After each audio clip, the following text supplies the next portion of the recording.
Alright folks, so us as humans, we get a variety of exercises that we can do to build up different parts of our body. And we're going to show you some ways that you can work out your dog today.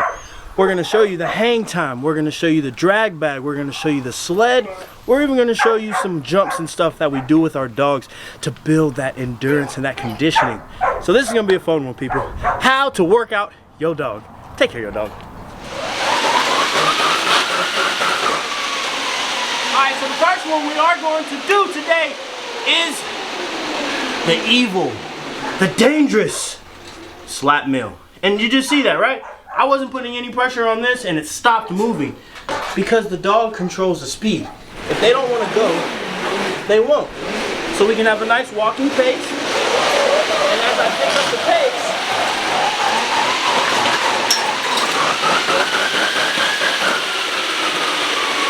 they get to flying. And if I were to slow down, I can make it stop. Fast.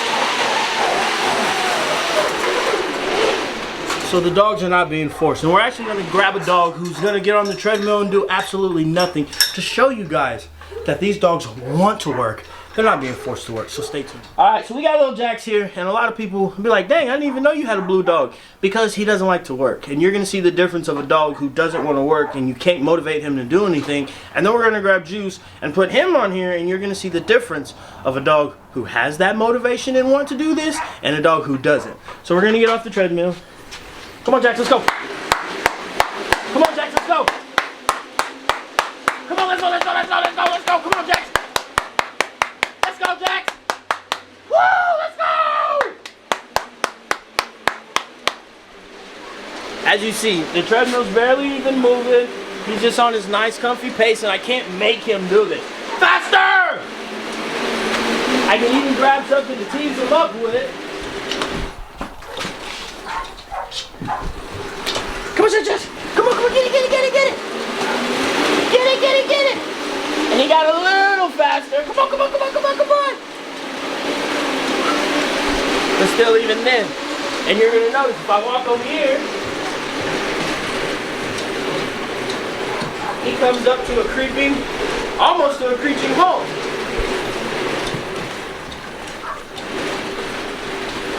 So you're seeing for yourself, you can't make these dogs go and haul butt. This is Jax's speed. This is his top speed. And this is one reason why you know who Rocco is, and one reason why you don't know who Jax is. So Jax just has a good life. He just eats and poops. He's just a good old dog. We still take care of him. Alright, so now we got a little Juice, man. And we're gonna see the difference of a dog who, no, hey, sit. You're going to see a dog who had no motivation to want to be up there to a dog like this who's literally disobeying the commands because he wants to work. No, sit. Down. You got to calm down, dude. Down. You can't force these dogs to be this motivated to get up there, to want to work. Up.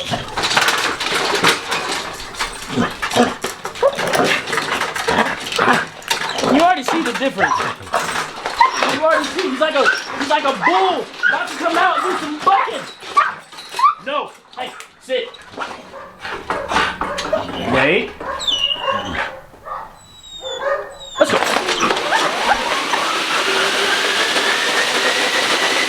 So you're noticing a whole different motivation, a whole different treadmill speed. Of a dog who wants to work, who needs to work. If he doesn't work, he gets all loopy. He gets crazy. Let's go, dude. Let's go, dude.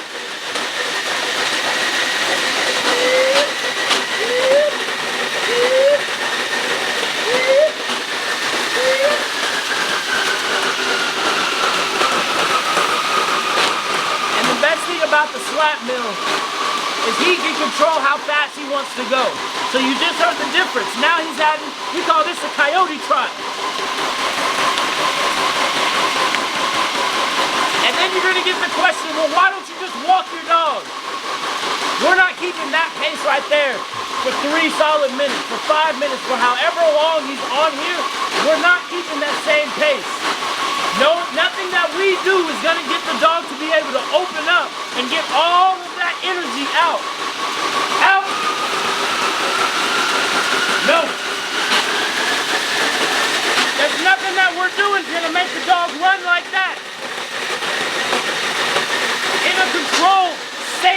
manner. I don't know if you can see the road from out here, but I don't live in a regular neighborhood. We don't got sidewalks to walk the dogs on. We got dogs doing 75, 80, almost 90 miles an hour out there. So this is safer for the dogs to get that good workout in a very short amount of time. He's been up here maybe 2-3 minutes. You can already see he's getting a little warm. So then at this point, I would give him his reward, and then I would let him slow down to catch his breath. And this is going to build his endurance. So think about when you're going on long jogs, you start regulating your breathing. And the more you do, the longer you're able to run. So it's the same thing with these dogs. If we're wanting these dogs to go and chase people, climb up walls, run with us, doing all the fun stuff that we want our dogs to do, they have to be in shape.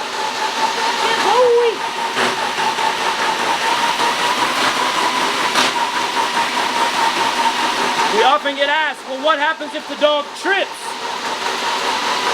How is the dog going to trip on this? There's nothing that's going to come. There's no hurdles or anything. He literally can't trip on this. That's like saying, have you ever seen somebody running on the treadmill and all of a sudden they just tripped over something? That's not how this is designed. The chains are for safety, and you can see the slat is not holding him and making him run. It's just keeping him in place so he doesn't fall off the back of it or run off the front of it.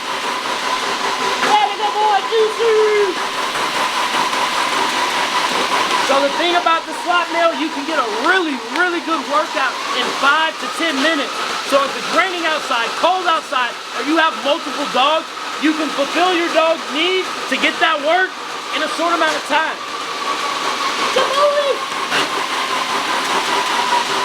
Then at the end of a session,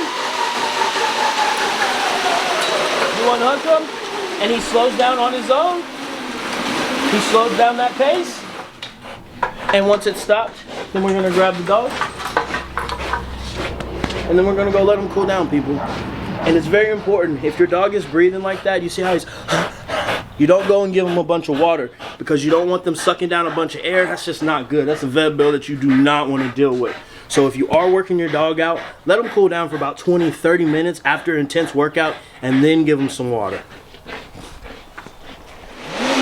Alright people, so the Slatmill, it gets demonized a lot because the media and everybody's like, oh my god, you must be doing something wrong with those if you have these. You're a dog fighter, you're abusing the dog. As you see people, I'm standing on this. It's not moving unless I start moving my legs. And the faster you move, the faster it's gonna go.